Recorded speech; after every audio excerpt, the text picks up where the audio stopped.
Magandang araw po sa ating lahat. Ngayong araw na to ay magluluto po tayo ng putong balanghoy na may bukayo. At ito na po yung ating mga sangkap. Meron po tayong 4 cups ng grated cassava or yung kinayod na kamuting kahoy. So ito siya ay mga tatlong ganito. Kasi yung gamit ko po ay yung naka-frozen lang dahil walang fresh po na nabibili dito. So yan. So yung 4 cups na kamuting kahoy, tatlong ganito po yun. Tatlong pack. Meron din po tayong 1 cup ng kinayod na buko. Tapos, itong ating 2 cups na kinayod na niyog.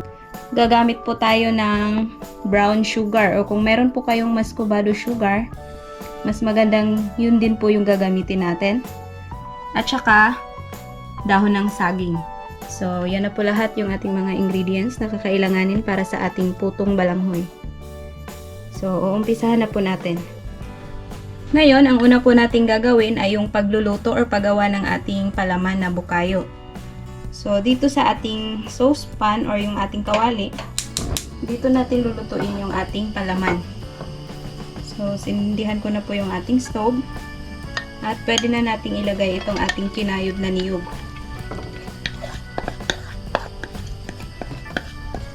Ito ay nasa mga 2 cups. Kung ayaw nyo po ng niyog, pwede rin po kayong gumamit ng buko. Pero ako, ito yung gagamitin ko kasi yung buko natin ay ihahalo ko po yun mismo doon sa ating kasaba or yung sa ating balanghoy. Ngayon, pwede na nating ilagay itong ating brown sugar. Itong gamit ko ay dark brown sugar. Pwede kayong gumamit ng light or kahit na anong brown sugar. Or kung mas maganda, kung meron po kayong muscovado sugar. Yan. Bali, 1 cup po yung ilalagay ko na sugar. Yan ay depende na po yan sa inyo kung gaano katamis po yung gusto nyo sa inyong bukayo. Pwede kayong magdagdag or magbawas. Yan, hahaluin lang natin hanggang sa matunaw po itong ating sugar. Hindi na po ako maglalagay ng tubig dito dahil yung gamit ko ay naka-frozen. So, sigurado magtutubig po to. Hintayin lang po natin na matunaw yung ating sugar. Yung medyo mag-caramelize. Yung lalapot po yung ating mixture. Halu-haluin lang natin. Tapos yung apoy natin nasa medium heat lang para hindi siya masusunog. Halo lang tayo ng halo. Para hindi manikit sa ating kawali. Yung kagandahan kasi pagka muscovado sugar po yung gamit natin ay yung kulay ng ating bukayo ay talagang brown na brown. Pero okay lang naman kahit yung ordinary lang na brown sugar. Yan, tingnan nyo, nagtutubig siya. Or kung buko man po yung gagamitin nyo, mas maganda na yung buko na ginagamit na pansalad, yung malambot, hindi yung matigas, para mas masarap. Hihintayin lang po natin to na matuyo at medyo lumapot po yung ating mixture. Ayan, tingnan nyo, unti-unti po siyang tumuyo. So, gusto natin na ma-absorb po yung tubig. Mga ilang minuto na lang po ito, maluluto na po. Basta halu-haluin lang po natin para hindi masusunog yung asukal. Ayan, sa tingin ko ay okay na to dahil na-absorb na po ng ating niyog yung tubig. So yan, ready na po to. Patayin ko na po yung ating stove. At palalamigin po natin ng konti bago natin simulang ipalaman doon sa ating puto na balanghoy. Ngayon po, habang pinapalamig muna natin yung ating bukayo, so paghalu-haluin ko po muna itong ating kinayod na kamuting kahoy. So yan, kung fresh naman po yung gamit nyo dito, pagkatapos nyo pong na-shred, pipigaan nyo po siya ng konti na yung hindi gaanong tuyo, yung sakto lang na pagkapiga para hindi masyadong tuyo po yung ating puto. Tapos, dudurugin nyo po para mapino pagkatapos nyong mapiga. Yan. Ngayon, ihahalo ko na po dito yung ating fresh na kinayod na buko. Ayan. Ito ay nasa mga 1 cup na kinayod na buko. Paghalu-haluin lang po natin yan.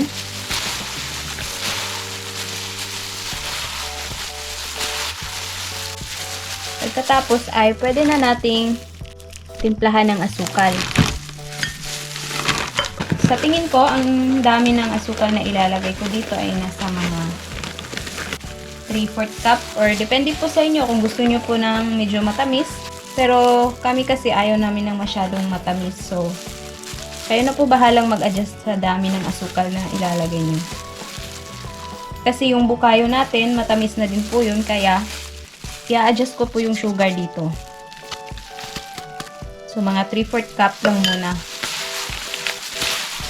Ayan, paghalo-haloin natin. Tapos habang ginagawa ko po to ay nagpapakulo na po ako ng tubig dun sa ating steamer. Para pagkatapos ko po tong mapaghalo-halo lahat, pwede na nating simulan yung pagluluto ng ating puto na balanghoy or kamuting kahoy. Or kung ayaw nyo po nang lagyan nito ng buko, pwede naman po yung pure na kasaba lang. Kung ayaw nyo din po ng may sugar, pwede rin po. Nasa sa inyo na po yan. Kayo na po bahalang mag-decide kung alin po yung mas gusto nyo. So yan, okay na po yan. Hihintayin na lang po natin na kumulo yung ating tubig. Ngayon ay kakailanganin po pala natin ng hulmahan or yung paglulutuan po ng ating puto. So ang gagamitin ko po ay ito. Kung wala po kayong makikitang ganito, pwede po kayong gumamit ng mga improvised na lata. Yung lata ng gatas, bubutasan nyo lang po yung ilalim para mas mabilis pong maluto yung ating puto. So yan, dahil ready na po yung ating tubig, kumukulo na, so ihanda ko na po itong mixture ng ating puto. So dito ko po siya lulutuin. So unang-unang gagawin natin, maglagay po tayo dito ng ating ginawang bukayo. Mga ganyan karami. Depende po yan sa inyo kung gaano karami po yung gusto nyong ilagay. Pagkatapos ay kukuha po ako dito sa ating mixture ng kamuting kahoy. Ayan. Huwag nyo lang po masyadong siksikin para mabilis po siyang maluluto.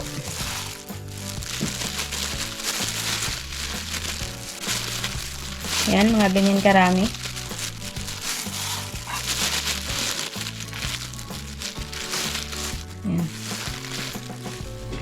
Ayan na po, nalagyan ko na po lahat ng ganitong hulmahan. So, meron din po akong isang hulmahan dito, yung ito malalaki. Gagamitin ko din po to. So yan, ito naman ngayon yung lalagyan natin. Ito dahil walang butas po itong ating hulmahan, so ito ay mas matagal po siyang maluluto. So ito ay kailangan natin siyang babaliktarin para masigurado natin na maluluto yung kanyang ibabaw at saka yung ilalim. So yan. So, dito yung ating palaman, ilalagay ko po siya sa gitna. Ayan, kukuha lang po tayo dito ng mixture ng ating kasaba.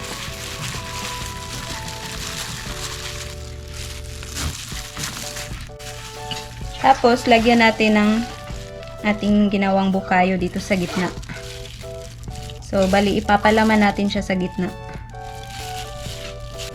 Tapos, tatakpan naman natin siya ngayon itong ating mixture ng kamuting kahoy.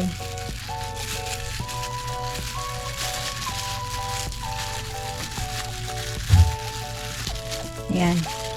So, ganun din po yung gagawin natin dito sa isang hulmahan.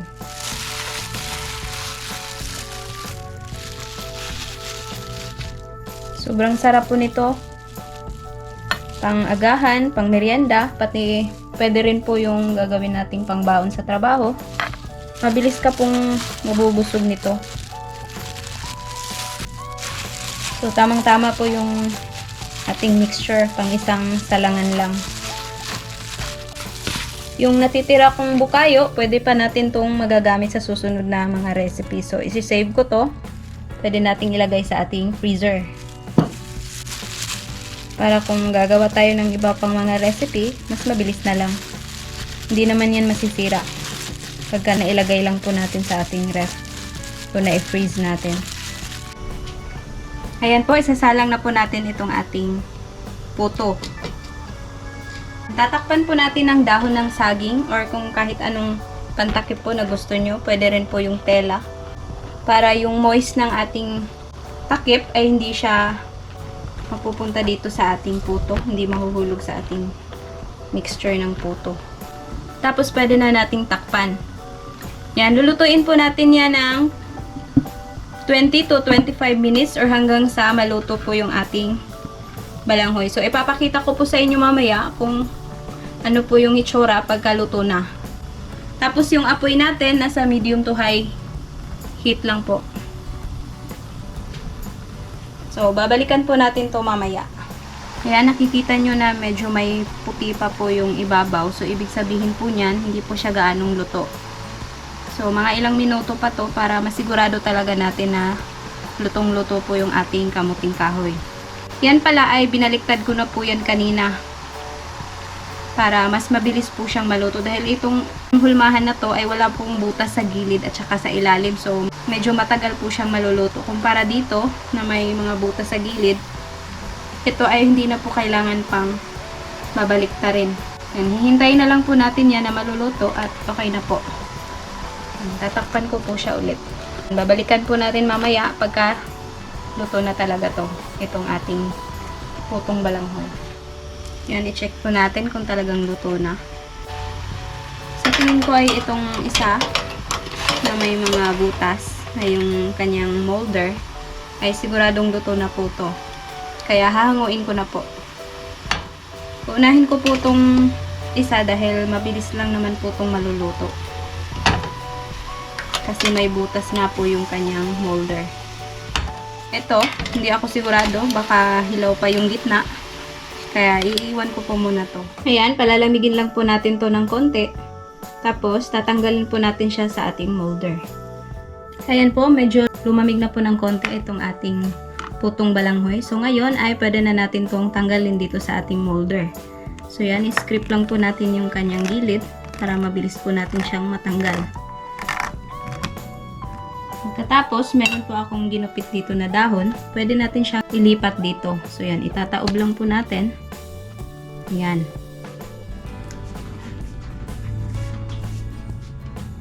Yan. Ito na din po yung isa natin. Yung natira natin na puto sa isang hulmahan. So, hinango ko na din po. And ngayon ay pwede na din po natin tong tanggalin dito sa ating molder.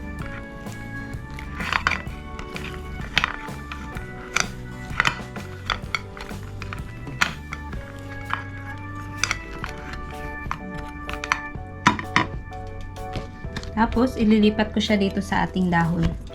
Ayan po, nilipat ko na po dito sa ating dahon. So, ito po yon yung isa. Ayan, ito na po yung ating putong balanghoy na may bukayo. Luto na po. So, ito, pwede din po nating lagyan ng itong ating bukayo na ginawa dito sa ibabaw. Pwede din po nating papatungan yan. Yan. Tamang-tama lang po yung kanyang lasa, yung ating puto, hindi masyadong matamis. Sakto lang dahil yung ating bukayo ay matamis na. Sana'y magustuhan nyo po itong ating recipe ngayong araw. Sana'y mag-like, mag-subscribe at mag-share po kayo. Maraming salamat po sa inyong panonood. And God bless.